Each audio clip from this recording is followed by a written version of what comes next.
Alright, our next episode has an interesting title. No letters in this at all, but the title is titled 11001-001. And this originally aired January 30th, 1988. It was written by Maurice Hurley and Robert Lewin, and directed by Paul Lynch. And the plot with this particular one is, there's a lot going on in this one, but quite a bit of entertainment. The Enterprise is overdue for a routine maintenance check. As you've probably noticed in the past couple episodes that I've been reviewing, they've had a lot of trouble with the holodeck. That's at least one of their things that needs to be updated. And the Enterprise docks at Starbase 74 to get that done. And the technicians at the starbase include a race of people known as the Binars.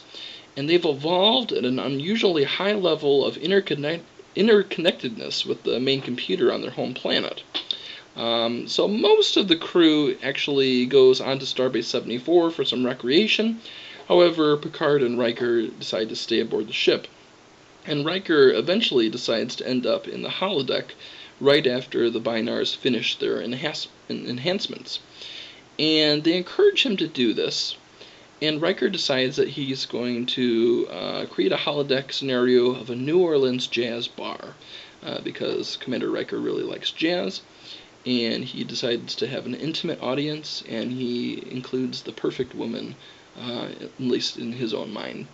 And he actually gets a chance to play the trombone up there, and then he gets to flirt with this woman that the computer has created for him, and she's a brunette named Minuet. So they flirt a little bit, and a short time later, Picard actually joins them in the holodeck, and he's also really enticed by just how advanced this program is, and by Minuet, how sophisticated her program is. Well, at the same time all this is going on, a problem develops in the magnetic containment field in the warp engines, and an explosion is about to happen, so Data, who's the senior ranking member of the Enterprise on the bridge, he orders everyone to evacuate the ship.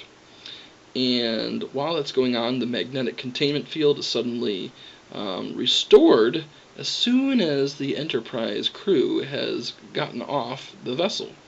And right away, the Enterprise suddenly warps away. Now, back on the holodeck, Picard is getting ready to leave, but Minuet really encourages him to stay, but Picard says, no, this is Riker's program, I'm just going to let you two enjoy it. But Minuet starts to plead with him to stay. And that convinces Picard and Riker, well, something's a little suspicious here. And they exit, and that they learn that the ship is heading towards the Binars' homeworld.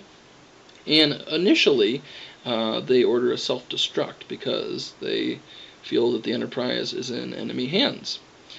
And Riker and Picard decide to beam into the bridge. And once they get there, they realize that the Binars are incapacitated. They're on the bridge, and looks like they're knocked out. Now, eventually, they return to the holodeck, and Minuet answers some of their questions. She says that an electromagnetic pulse, which was generated by a supernova explosion, was going to wipe out the Binars' main computer, and to avert that disaster, they seized control of the Enterprise and transferred the information in their main computer to the main computer on board the Enterprise, and they hoped to reactivate their main computer after the pulse passed by.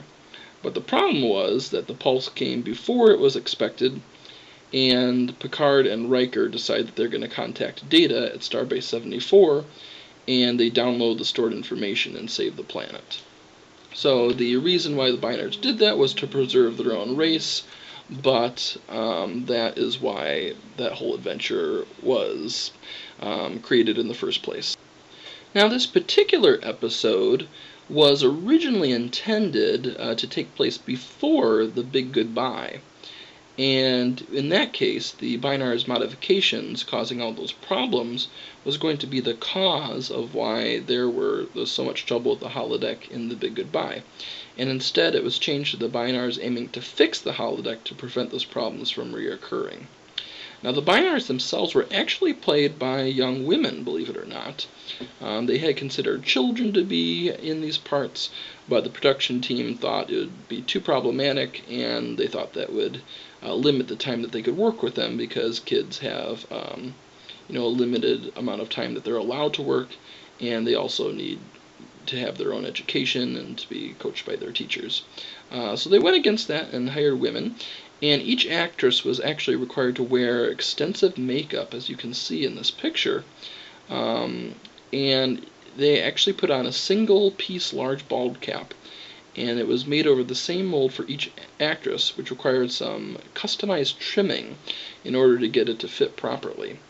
And in order to cover up some of the problems with the seams of the cap, some of the fake hair was actually added on the Binar's neck, if you see some of that. Each actress also controlled the flashing light apparatus that was on the side of their headpiece through a battery pack. So they really went to some great lengths to create these Binar characters. And even to disguise their voices, the pitch was actually lowered in post-production, so they sounded a little more alien-like. And it was originally planned to add subtitles over the Binar's conversation between themselves, but that was obviously in the actual episode they went against that. Now, this particular episode won an Emmy Award for Outstanding Sound Editing for a Series.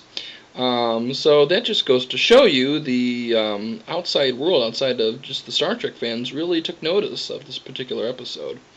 And as far as the reviews go, a lot of people went into it thinking that, oh, this is just going to be another regular Season 1 episode that isn't that great, but it was actually a lot of fun for many people. People liked the interactions between Riker and Minuet. They're not really that cheesy because it doesn't go on too long, and it's actually kind of fun to see somebody trying to seduce a computer simulation, and the computer is responding to those seductions because it's programmed to. And at the same time, the Binars are a really good-looking alien species in the fact that, as I said, they went into a lot of detail in making sure that these aliens looked first-rate.